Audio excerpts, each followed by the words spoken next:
and good evening to our friends in Hong Kong. We are running with a set of 6 this week without our usual host. Unfortunately, he's unavailable. So you're stuck with me. So my name is Peter Top. I'm from the Federation of International Touch, and I have tonight with me Laurent Villian and Diana Lee, both from Hong Kong Touch. Welcome, you guys. Very pleased you could come and join us. Thanks you. It's a very pleasure inviting us. The pleasure's all ours. We love hearing stories from the countries around the world. It's a whole lot of fun. A whole lot of fun hearing your stories, hearing what you're doing and what you're not doing, and getting back into it. So let's hit the ground running. Laurent, just give us a bit of background of your background in touch. It's fairly extensive, I know, but let's hear a bit more about where you came from, how you got involved, and where you want to go to. Thanks for having us. My background in touch is 20 years now, 10 years in France and 10 years in Asia. We touched down in Shanghai 10 years ago now. Wow, what a journey. And basically we have been transferred to Hong Kong 7 years ago. So for now, 7 years, I'm looking after some my club, my community. I coach, I ref, I do all sort of things to try to help out my touch community. And now recently I've been appointed by Hong Kong Rugby Union, the head coach of the men's national team. So great, new journey start right now. Laurent, tell us a bit more about your involvement with France Touch. So you play for France as well at the World Cup? Yeah, 20 years ago, touch, we basically kick off touch in France as well. Back to the day, it was like 2001, 2002, nothing was there. And we kick out the first club in Paris. I was one of the founders, and we had like so much fun. The rules were not clear, but it was also the time where internet, high speed internet, so we were capable to download those amazing videos to what is that game? So we quickly set up an association, a club, and we start to play 2002, 2003. And then we kick off some competition, and also we kick off some national programs. So I've been involved with the French national team from 2006 to 2019 actually. So 12, 13 years of really interesting touch. So and now recently been involved with Hong Kong Touch. Yeah. That's huge. That's so. I said before, it's fascinating for me. We've got a French player teaching at a Canadian school in Hong Kong, who is the national coach of the Hong Kong team. Go figure that. Yeah, what a journey, right? With a bit of passion, a bit of integrity, a lot of bit of details, and we do some great stuff. I've been pretty lucky, pretty lucky. Fortunate enough to grab a couple of wins, couple of trophies in France, in Asia. So I'm a lucky guy. You said before you've been to a couple of World Cups. Yeah, involved in 3 World Cups, 2011, 2015, 2019, collect like 2 bronze medals, 2011 and 2015 in Australia on the Gold Coast. Amazing results. All the touch community knows how difficult it is to collect a bronze medal. Basically, the first and the second place are like trusted by the Australian and amazing Kiwis team. So bronze medal is we were over the moon. So on 2019, also with the French over 40 team, we were targeting this bronze medal as well. But one day off and boom, you're out. So that's a very impressive CV. I'll tell you. this A is lot of people would like to have one like that. this is sports. Sometimes it's Ah, happens. yes. You ready, you prepare yourself like never before, and boom, you have a day off and gone. The dream is gone. Absolutely, yeah, absolutely, yeah. Yeah, good Yeah. for the team. Cool. Diana, tell us your story. You've just joined the touch board there in Hong Kong with Hong Kong Rugby. We're interested in your background, in your what your plans are for touch, and I guess your journey in touch. You said you played a little bit of touch and a little bit of contact. Tell us about you. So, good evening, everybody, first, and thank you for having me. And I actually start playing rugby. I'm not going to tell you how many years ago. It's a bit too long now. But and then I was thinking that that rugby is rugby, right? But touch is never like left rugby, because when we doing a touch like a rugby training, it's always start with like a touch game, because the skill and the handling and all that is benefit to that, right? So I would say that I'm like full-time playing touch is only for the past like 3-4 years, but before that I was always doing touch anyway.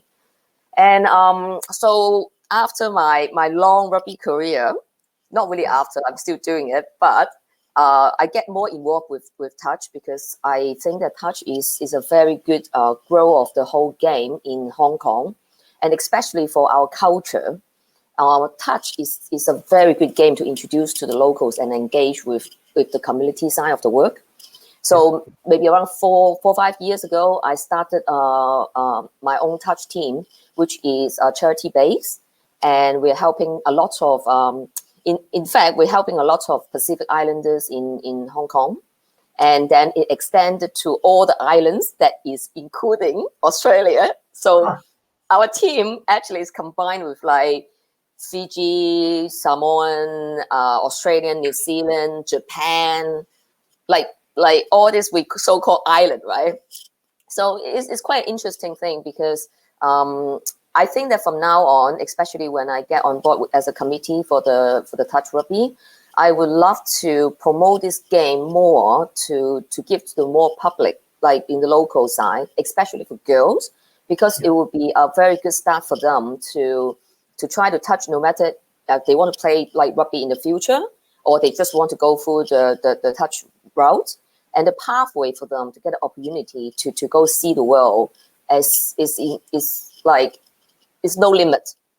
So I think that it's a really good thing to happen now, especially Hong Kong is quite supportive of the touch rugby. So I hope that for me to be here now, I would be able to help to achieve that kind of goal. Geez, you won me there. That was a pretty good intro. There'll be people knocking your door down soon, signing up, I'm sure. No problem. Send me a CV. So let's talk quickly about how COVID has affected. I mean, it's topical, it's current, it is really unfortunate. Let's talk about how that's affected Hong Kong generally, and what are you doing for the touch footballing community over there? And I guess what you were saying before, that you're sort of coming back a fair bit now. So talk to us about what you guys are doing. Yeah, right now the situation is pretty under control. So we get back on the pitch for like 3 weeks now. So pretty exciting. We can there's some touch competition upcoming. So we are under preparation. We get back on the pitch. So everybody is thrilled.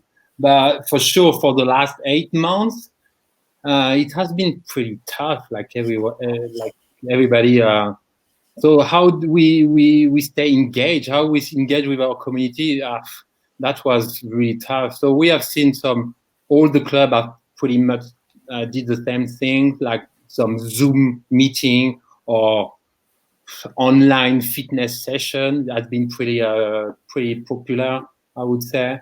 I have seen some great stuff from HKTL, setting up some online referee clinic. So that was pretty good, actually. One of the main ambitious or creative initiative from a club was probably from a club called Phoenix, where during the pandemic, they're like prepared to go out and to clean the beach. And now everything is open. They literally go and clean up beach with the team, with the club. So good job, well done. From our community, from our perspective, from our club called T8, we have been pretty fortunate. We have created our own league, actually. So over the last 6 months, we have like allocated players to teams. We have ordered new uniform. So it was pretty exciting. This is how we keep the engagement pretty high. But for sure, it was really tough time for Hong Kong, tough time for everyone. Yeah. Yeah, I agree with Laurent, because obviously for this pandemic, it's affected the whole world, not just Hong Kong.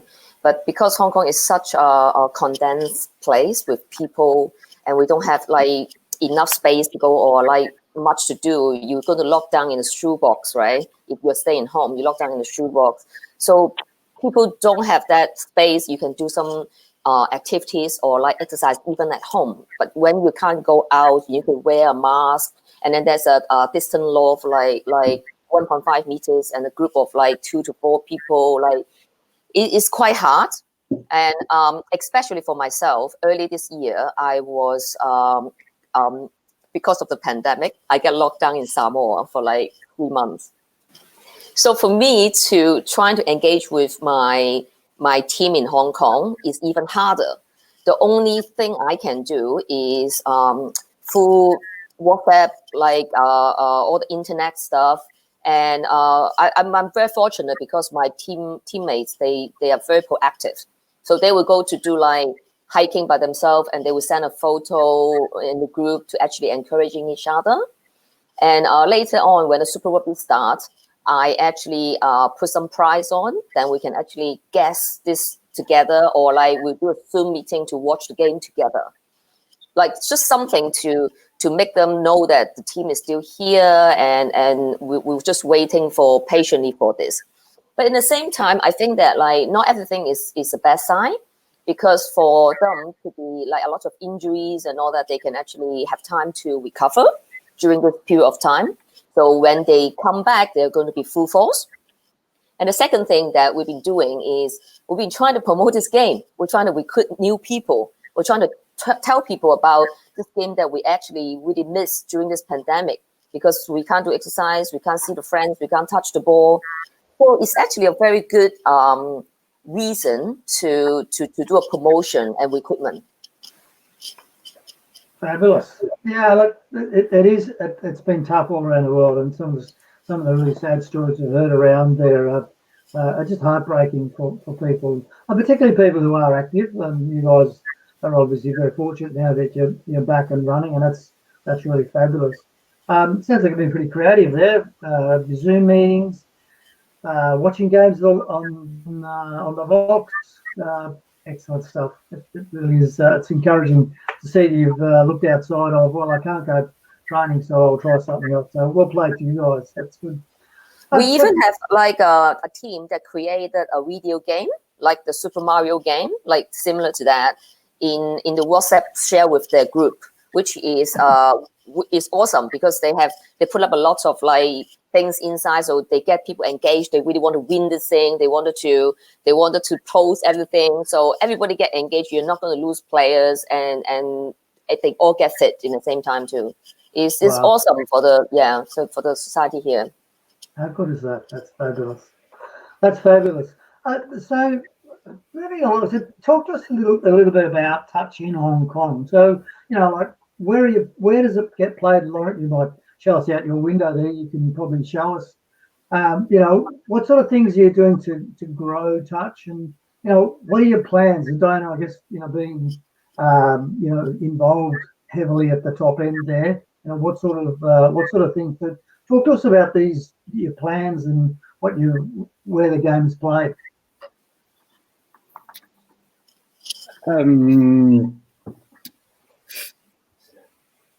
You're talking about the national team, or how to develop the touch community, generally speaking? Yeah, just the where do you generally play, and what is the general touch population there? Oh yeah,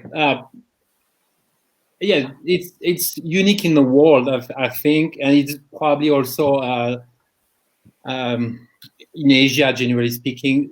The Hong Kong touch community is played, generally speaking, by young adults, even teenager, really young and passionate guys, really skilled, really talented. I would say pure touch player.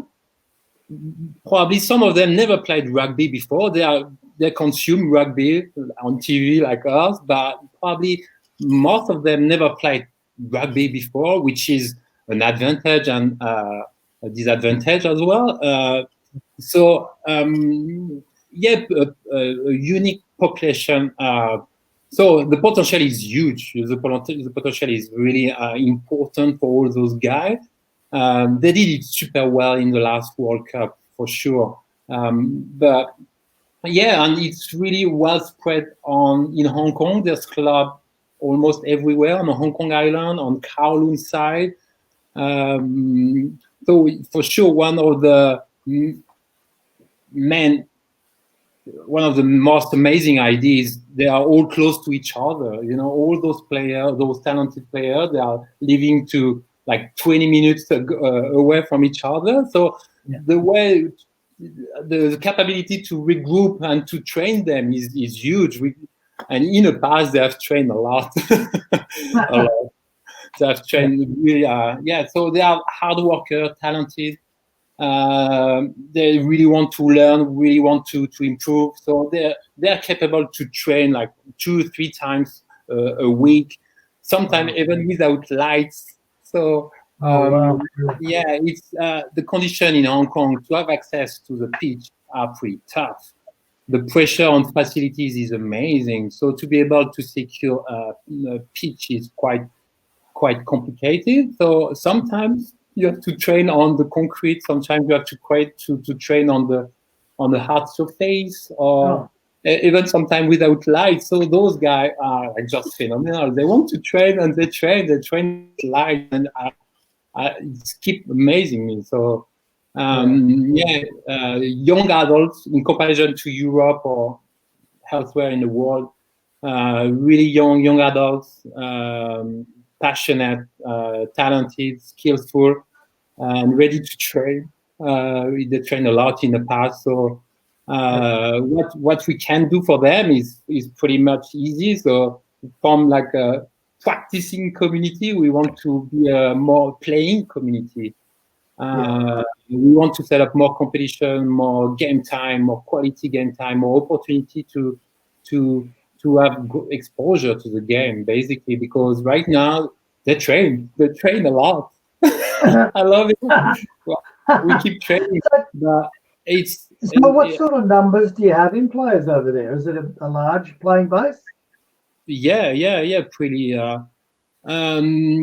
regular, intense, competitive player, probably around 500, 700. Not too sure, but. Occasional touch player, it's probably 2,000 something. It's huge, almost all the rugby guys play touch on the summer. We have a massive school-based community as well. So into all the international schools, touch is really well developed. There's like 15, 17 schools who's playing touch like 3 months a year. Even local schools are playing touch, so probably like 10, 12 schools are playing touch. So yeah, big population. Yeah. Oh, that's huge. That's huge. So what are your plans? Have you got any specific target groups? So Diana, you talked before about when you were introducing the game about trying to get females involved. And I believe the sport is really well suited for females. It's a running sport. It's no contact. It's sort of got a lot of the things that females would like. Is that What are your target audiences? Yep. So I'm just going to give you a figure first. Okay. So we actually have like over 600 adults playing touch and over 1,000, maybe 1,200 in Parmi. So we have quite lots of people playing touch in Hong Kong. And one main thing the touch team is trying to promote and push is for the young people, because we wanted to, like, especially for the schools, so we can give them designed to be physically and mentally fit as a team game. They can be having more pathway to have a choices of what they wanted to do later on in life, no matter in the sport wise or academic wise. So for me, I got to tell you, this is really interesting because Asia, especially Hong Kong, is a very special market. As a girl, I got to tell you that our mother don't like us to be dark and don't like us to go out to play any crazy game like rugby. So when we need to, like, I remember when I first played rugby, I actually need to lie to my mother that I'm doing something else. And when I get bruises and all that to come back home, I need to hide myself a couple of days and not letting her see anything. Yeah, so it's a very, very interesting market because that is this Chinese mother for you. Yeah. So, but for this one, touch is awesome. It's perfect that come into the things.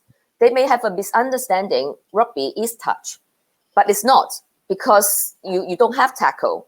You don't get like that kind of injuries. So and you can play touch in many different ways. You can play the one that with the rolling the balls. You can play just like get ready, like the little different games. Or even I tell you this, I'm involving with a little bit older group of players that they are all like rugby players, but our group is huge. I'm like talking about 100 people, right? And we will have like a regular game in every Monday and Wednesday morning. And because of everybody have injury and all that, we play rugby, the touch game, but we don't roll the ball. So we'll just like pass right away, but it's still touch. But this is like a great game, no matter it's for the people, especially for girls, which is, I think that is a great potential for the Asian girls to actually play touch, because they are very quick. If you get a chance to see their steps, is pretty amazing. Yep. So I think that would be is the group that I would definitely focus on. And then the other one is like, what about like, because I do a lot of charity, like I said before, about the people that who is wanted to come a late joiner. Maybe they play other sport before, maybe they play rugby before, anything, but they wanted to play a little bit more social touch. So that is a platform, that is a space, that is an area for them too. Perfect. Well, sign me up. That's you've sold me. That's brilliant. Awesome. So come over and play, please. I'll come over next time I come over. Yes. Okay, let's move on a bit here now. Let's talk about the World Cup. Laurent, you probably have to put on your Hong Kong hat for this one. I know you played for France, but now let's hear about the Hong Kong team at the World Cup. Their experiences, how they prepared, what they did. I'm not sure you had a whole lot of involvement with them at the time, but just tell us what you know about how they prepared for the World Cup and their overall experiences, what they brought back.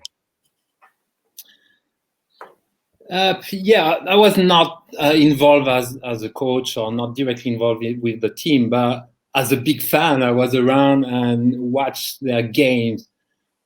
Oh gosh, they had a fantastic campaign. They were so close. Like the first 2 days, they missed a couple of games and been down for 1 point, losing against USA for 1 point, and I can't remember the other team. But Hong Kong mixed did it so well. They were at the standout. They end up finishing 15th, I think, 15 out 25, 15 in the mixed open division. Great achievement. I think the outcome is amazing. So they were like 18 4 years ago, and they finished 15. So I think the coaching squad and HKTA were pretty happy with that. They were literally to 1 touchdown, 2 touchdowns to finish top 12 or even better, you know. So it gives you a bit of the potential. So yeah, just by lack of experience, probably lack of experience. They probably have been capable to do a bit better, but I think overall, I think they enjoy themselves. It was like, you can see on the screen, like this young guy, Kakit, is just phenomenal stepper. Those guys are really high potential, you know. They play well, they play fast, they are committed and passionate. So the future is bright for Hong Kong Touch. This is Bao, Marco Bao. His athleticism is really outstanding. Overall, so I think that they were pretty happy. And to be honest, for the last few years in Hong Kong, the standard raised up amazingly. So I believe that, on the screen you can see Kang from the Buccaneer. He's one of the superstar young guy. He has done also the Youth Touch World Cup 2-3 years ago, finishing 4th, I think.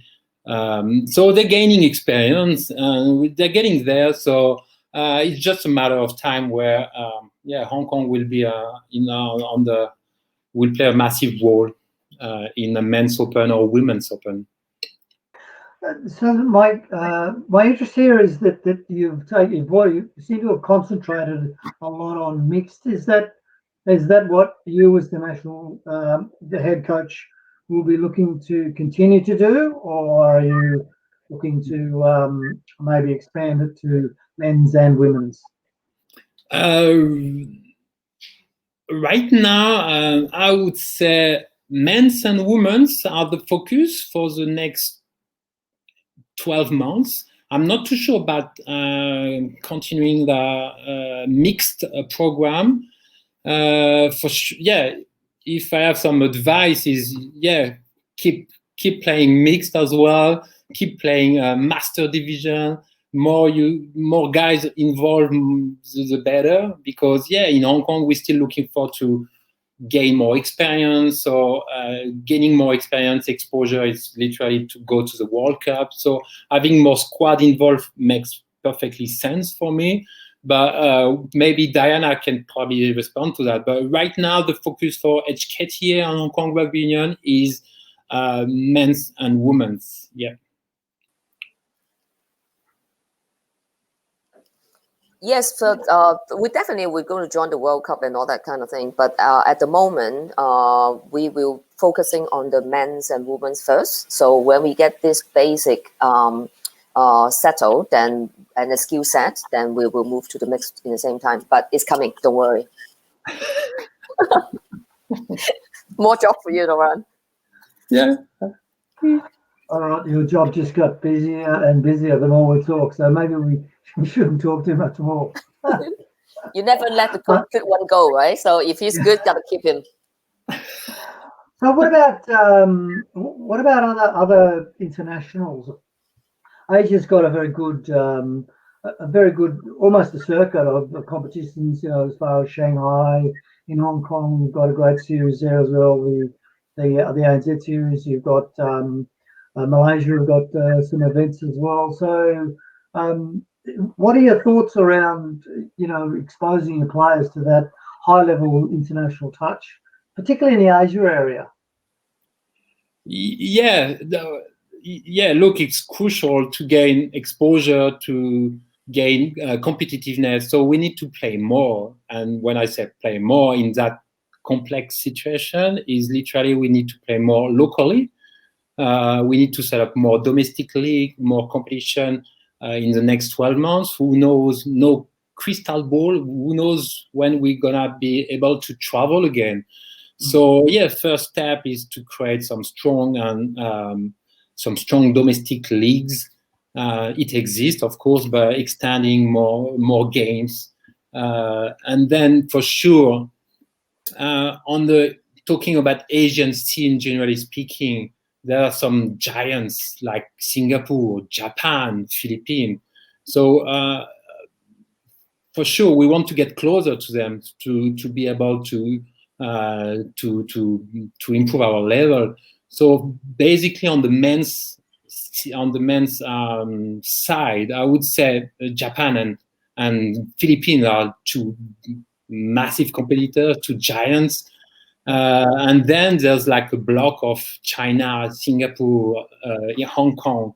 So for sure, we want to get closer to Singapore, China, which we know that the expertise is more like Guangzhou. Is located in Guangzhou. So Guangzhou, Hong Kong, and Singapore, in the future we'll work closely to try to close the gap with those two giants in the men's, like Philippines and Japan, for sure. So we look forward to the Asian Championship scheduled on October 2021. That's gonna be a massive milestone. But also, for sure, we want to play those guys regularly. So I can't say more because I'm not capable to schedule anything. But 100% sure we will play Philippines, Singapore, China on a regular basis to try to close the gap with Japan and Singapore. Yes. On the second, I'm going to switch on the lights. Yeah, that's a good idea. So Diana, I love your passion for getting the women's game up and running. That will be fantastic to see. The women's Hong Kong team progress. The games internationally are absolutely critical. Hey, do you have in your mind? Do you have a sort of a series against Japan, against Singapore, against as Laurent talked about Guangzhou, which is really not too far away from where you guys are? Yeah, honestly speaking, we can have all the plans, right? And we do have all the plans because I believe that if you wanted to improve your skill, the best thing is to play with the better people and better teams. So no matter it's going overseas to play it, or even though maybe Hong Kong later on, when all this lockdown is open, when the traveling is resumed, we can actually have our own competition in Hong Kong for touch. So we can attract all the good players to actually come here and to do an exchange of skills in the same time too. So I gotta say this, like for me as a ladies player, I see the progression of women's touch for the past 10 years. From people don't even know how to play till now, they are awesome. They are aggressive. They know all the movements. They win all these competitions. In fact, like Laurent's team TX, the ladies, they just won a lot of tournaments. So I can see that is going to progress, and I already see that is coming. But of course, because of the current situation of the pandemic, it probably delay and slow down a little bit things. So I think at this moment, it's really important to focusing domestically on our own skill and in the mindset in the same time. I think maybe after this, then we will go bigger to talk about, hey, which team are we going to play for, where we're going to do it and all that. But we definitely is going to, hopefully we can send a team to go full Asia to play different teams to gain better experience. Yeah, cool. That'd be excellent. I know everyone's itching to get out and about when the time comes. So there are plenty of events around Asia. So there is an enormous opportunity. What about traveling down south here to Australia, or even dare I say it, over to Europe? Have you got any plans, thoughts you might do that? Is there invitation? Well, definitely, we'd love to go to Australia. It's only so big though, so but you are more than welcome. Look at, and we've spoken to Australia, New Zealand, And some of the associations here, like the Queensland Touch and New South Wales Touch, they have offered a number of times. So would you entertain something like that? I'm going to take the floor on the. I believe Hong Kong mixed did in the past. They have been to New South Wales State Cup, I think, like 5 years ago. Or something like that, maybe 6 or 7 years ago. And I don't think it went well. The gap was pretty much too important to just enjoy the experience. So we are not quite close to that standard. So I would say locally, Singapore, one more time, Singapore is just a phenomenal touch, well structured. China and Japan or Philippines. We want to play them regularly. Going to Australia is probably not in the plan in the next 2 years because budget-wise, I don't think it makes too much sense right now. When we will be like top 12 in the world, top 10 to close another gap, maybe having some meaningful experience in Australia, in Sydney or Brisbane or whatever, in Perth.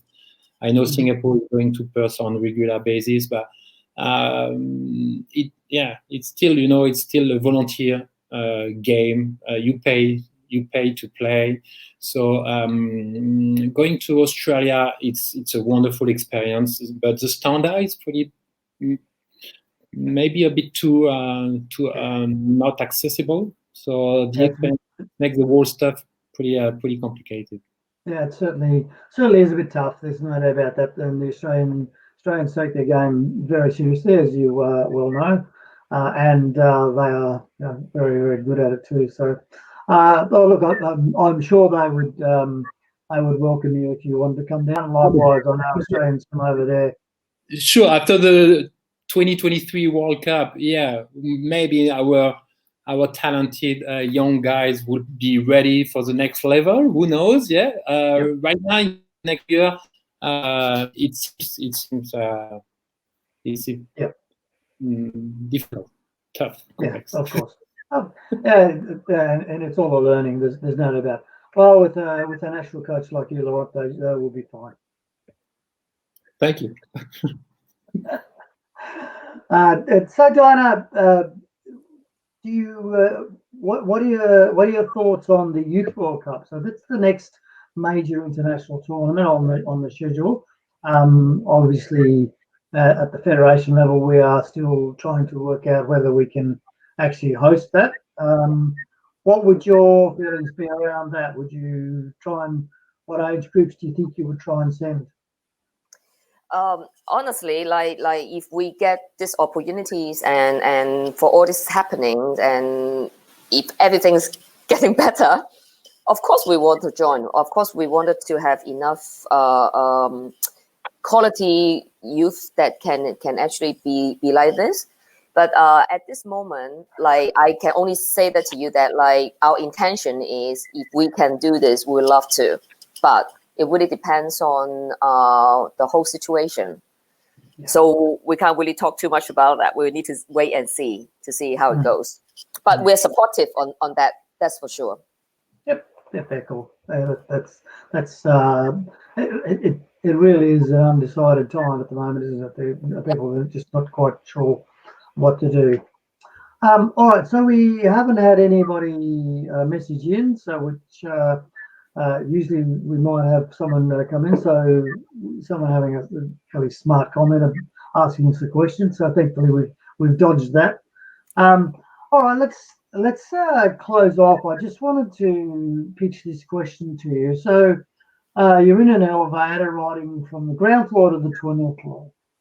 You're wearing a touch uniform, as you no doubt are all the time. Someone says, what is that sport that you're playing and why do you play it?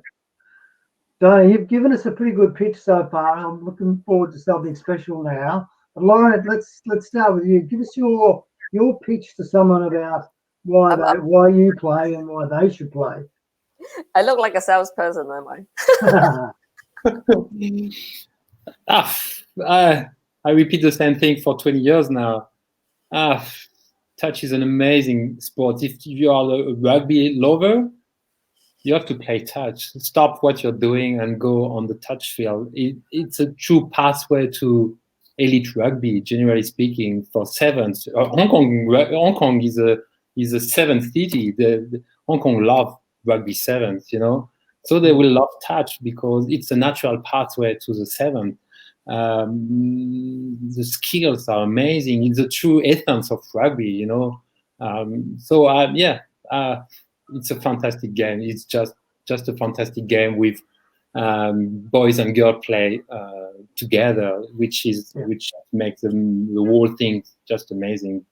So I have been quite a decent rugby player, and now I'm playing with my kids. I'm playing touch with my wife, and so that's my whole experience. But it's worth to share it. Not a bad pitch at all.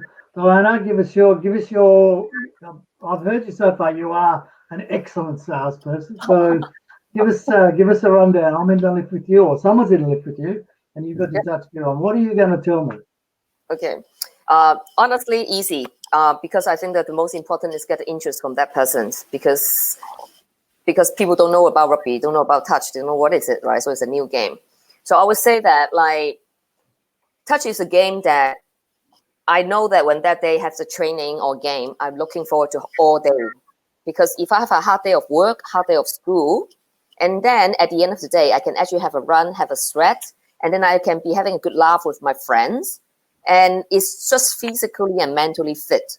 So I have more energy to go to get more challenge the next day. It's just the best thing that you can learn all kind of stuff from there. And it's a start. So go for that. Go for the start. That's touch rugby for you. Excellent. That is wonderful. Where do I sign up?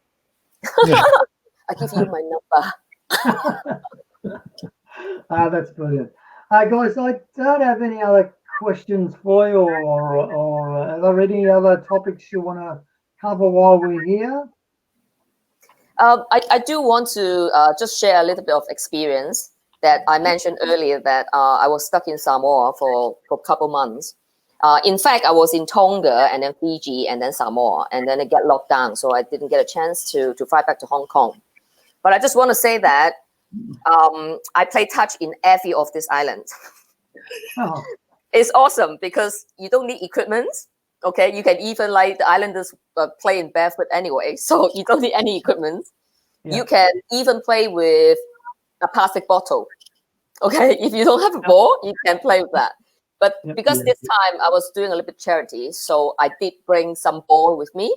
So we have a touch ball. In Tonga, I just go into a local community and play with them. And in Fiji, same I just show up in a playground and just ask them, do you mind that I play? So they don't know me and they accept me. They welcome me. And I really wanted to say that, like, touch rugby is amazing in a way that, like, if you're all over the world, it's a common language. It doesn't matter you speak the language or not. It's just a common language that people can share. And people will help you, because I get a lot of people helping me in Samoa at the same time because of rugby. So it's a great thing. It's a great thing for people to start, and it's a great thing to promote it. Just get it started. That's brilliant. Yeah, it is a sort of sport that you can pick up just about anywhere in the world, and that's the beauty of us growing the game globally. We provide opportunities for all and sundry to take it on. So Laurent and Diana, thank you so much for spending some time with us on a set of 6. We really have enjoyed your thoughts, your comments, your views, and how you're going to grow the game in Hong Kong. We look forward to seeing you at the next major event, whenever that is, hopefully sooner rather than later. Laurent, I guess I'm not sure whether I say go French or go Hong Kong, but either way, good luck in whatever team you've got. Diana, likewise, I'm sure you will have all the girls playing touch sometime soon. Thank you so much. Thank you, Peter. Thank you for having us. Thanks, guys. For that's another this week. Next week we'll be up and racing again. We're not sure where. We'll be on online. Check our socials to find out where and when. Good evening. Have a great